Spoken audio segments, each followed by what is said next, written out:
বাংলাদেশ জাতীয়তাবাদী দলের সিনিয়র যুগ্ম মহাসচিব, আমাদের সকলের অভিভাবক, যিনি আন্দোলন সংগ্রামের একেবারে দুঃসময়েও আন্দোলনের বাতিকে টিম করে হলেও জ্বালিয়ে রেখেছিলেন।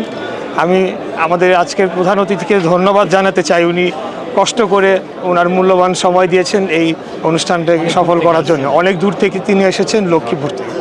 আমি আরও ধন্যবাদ জানাচ্ছি যার সিগনেচারে আসলে আমি একটি কমিটিতে অন্তর্ভুক্ত হয়েছি, যেখানে আমার বাস্তবিক অর্থে কোনো ক্ষমতা আমাকে দেওয়া হয়েছে একটি সংগঠন করার জন্য।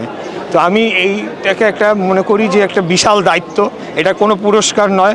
আমি কিছুদিনের জন্য এসেছি, এখানে কাজ করব। সংগঠন অলওয়েজই ব্যক্তির উপরে হবে।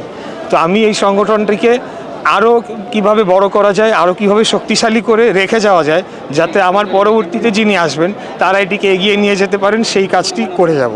আর সর্বোপরি মুক্তিযুদ্ধ বিষয়ে আমি অবশ্যই আমার এখন মন্তব্য করতেই হবে। আপনারা দেখেছেন যে যেটি আমরা বিগত 54 বছরেও দেখি নাই, যে মুক্তিযুদ্ধকে হেয় প্রতিপন্ন করে, একেবারে পাবলিকলি যেভাবে হেয় প্রতিপন্ন করে এবং সম্পূর্ণ মিথ্যা বিভ্রান্তিকর তথ্য দিয়ে বিতর্কিত করার চেষ্টা করা হচ্ছে, শুধু কেবলমাত্র 71-এ একটি দলের যে ভূমিকা ছিল সেই ভূমিকাটিকে আড়াল করার জন্যে এটি অত্যন্ত নিন্দনীয়।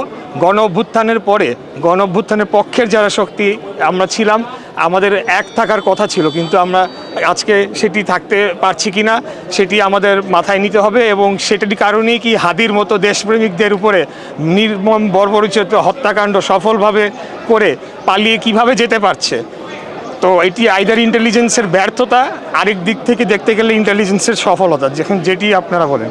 আমরা শুরু থেকেই বলে আসছি যে হাসিনার দোসরদেরকে নিয়ে এই বর্তমান সরকার তারা সংসার করে আসছে।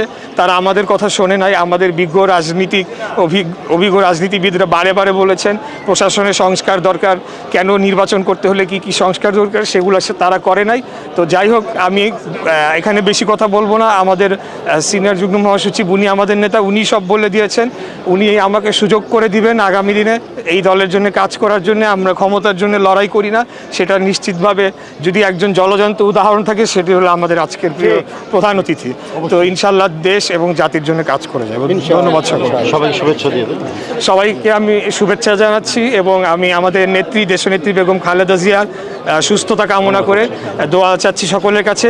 এবং আগামী 25 তারিখ আমি গণমাধ্যমের সবার মাধ্যমে বলতে চাই, সারা বাংলাদেশ থেকে কোনো বাধকতা নাই। আপনারা আপনাদের নেতাকে এক নজর দেখতে আসবেন, এটাই স্বাভাবিকতা।